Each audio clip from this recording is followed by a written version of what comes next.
This review is made possible by Gerald Nissan of Naperville. Gerald Nissan has an impressive inventory of both new and used cars for you to choose from. With top-notch customer service, Gerald Nissan of Naperville is ready to help you find the right car for your lifestyle. Visit GeraldNissanNaperville.com or in person at their location on Ogden Avenue in Naperville, Illinois. Alright, what's up guys? My name is Zach and today I am driving a 2018 Nissan Leaf. Up front is an electric motor, and down below is a 1-speed automatic. And if you want to read more of my thoughts on the Nissan Leaf, head on over to carmarshal.com/overdrive, where I'll be writing a complete article about it. But let's get back to that all-electric drivetrain. Well, the first thing you notice is the torque. Electric motors have instant torque, which this car being on the cheaper side of EVs, it still is a blast to drive.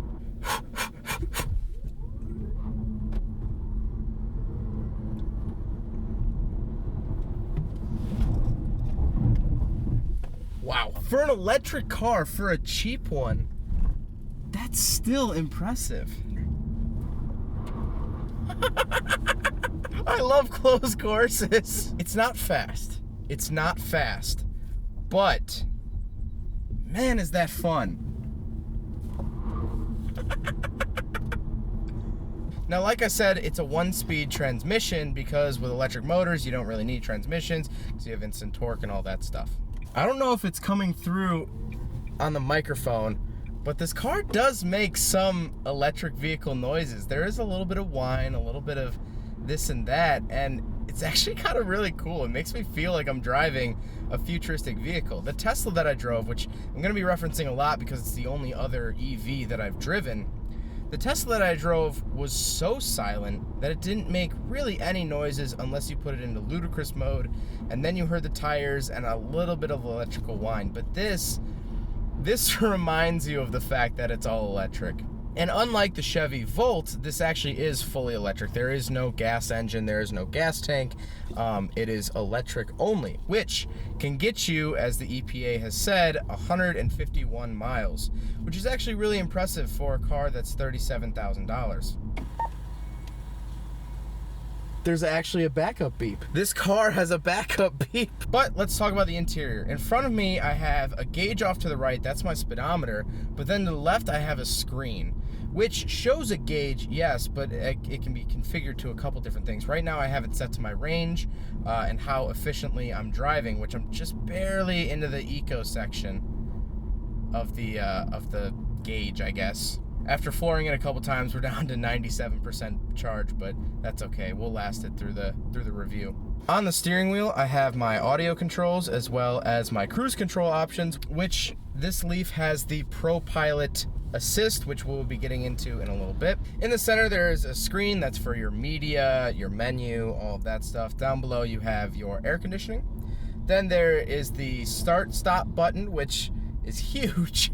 I don't know why it's so large. To the right of that, you have your heated seat options. Then down below, you have your shifter, which is very, very funky. It's a little interesting to get used to, but once you do, it's totally normal. You just kind of move it left and up for reverse, left and back for drive, over for neutral, and then you just press it for park. But above the shifter, there's eco mode, but then there's also e-pedal. Now, e-pedal allows you to drive the Leaf essentially with one pedal. So we're gonna try that. All right, so I'm gonna hit this, right?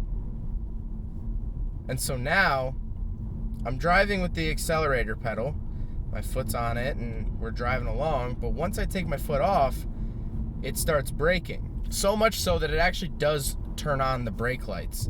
So when you're off the pedal, your brake lights do come on. So I'm just cruising right now, foot's mildly down, take my foot off, and now essentially we're braking.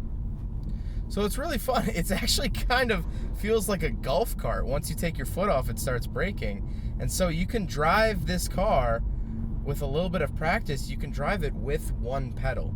So this isn't just like a gimmick. When you turn on e-pedal and you take your foot off the accelerator, it's actually using that energy to then use regenerative energy and recharge your battery ever so slightly. You're not gonna go, 100 to 0 and have a full charge after a dead battery, but right now we're actually collecting energy as I let off.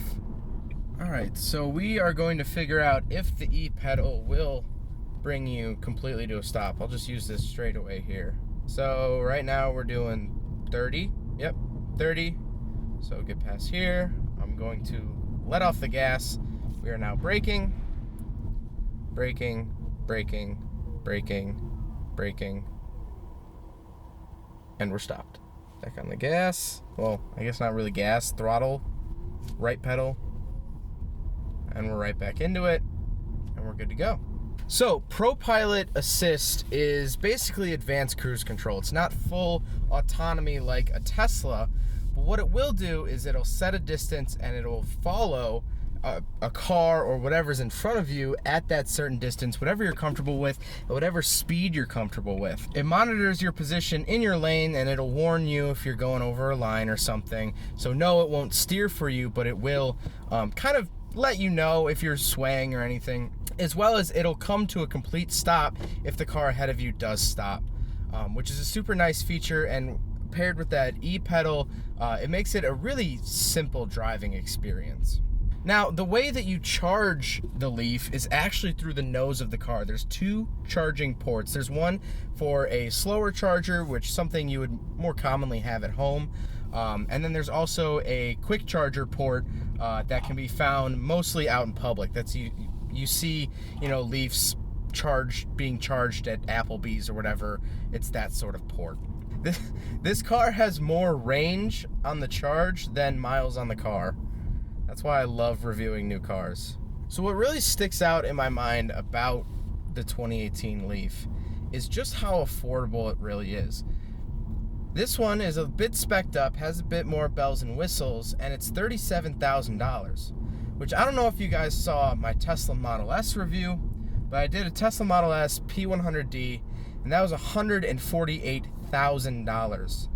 This is $37,000. So if you want to break out into the EV world, you want to live with an electric vehicle, you know, want to live that lifestyle, you want to be on the cusp of that new technology, this is way easier to get into than a Tesla. Another thing I really like about the 2018 Leaf is the redesign. I was never a fan of really the first gen Leafs.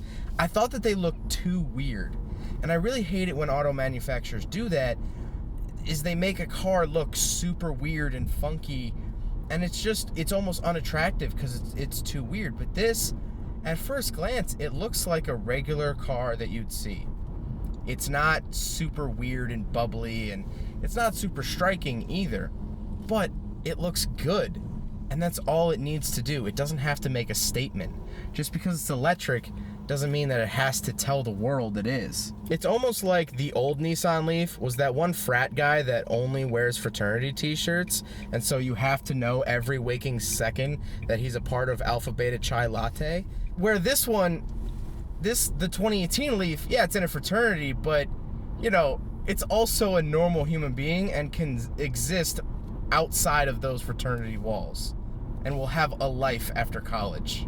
So I hope you guys enjoyed the video. I hope you guys learned something about the 2018 Nissan Leaf. If you want to read more of my thoughts, head on over to carmarshal.com/overdrive. But again, hope you guys enjoyed it. Don't forget to rate the video, comment on the video, and subscribe if you really liked it. Take care, guys.